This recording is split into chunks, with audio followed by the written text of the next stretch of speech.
भाव से परमात्मा को मानेंगे अर्थात प्रेम करेंगे, परमात्मा भी आपको उसी भाव से प्रेम करेंगे। यदि आप परमात्मा को मित्र मानते हैं तो परमात्मा भी आपको अपना मित्र मानेंगे। यदि परमात्मा को आप भाई मानते हैं तो परमात्मा भी आपको भाई मानेंगे। जब तक परमात्मा से आप कोई रिश्ता नाता नहीं जोड़ेंगे तो आपको परमात्मा को प्राप्त करने में कठिनाई होगी। इसीलिए परमात्मा को प्राप्त करने से पहले परमात्मा से रिश्ता जोड़िए।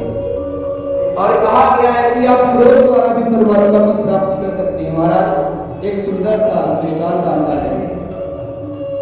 महाराज एक शंकर जी का परम भक्त था और वो शंकर जी को डेली उनके सर में 2 लाठी मारता है और तो ये प्रक्रिया कई वर्षों तक करता रहा। महाराज जब कोई प्रक्रिया कई दिनों तक हो जाती है तो पूजा में आ जाती है, वही पूजा बन जाता है।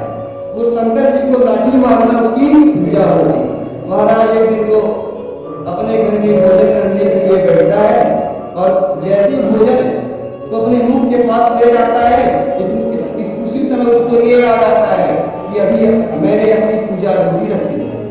अपनी पूजा को पूर्ण करने के लिए शंकर जी के पास जाता है और जैसे ही लाठी मारने का प्रयास करता शंकर जी प्रकट हो जाता है। तो महाराज इससे ये सिद्ध होता है कि आपका किसी प्रकार का भी भाव नहीं, आप परमात्मा से जुड़िए, आपको परमात्मा की प्राप्ति हो। महाराज भाव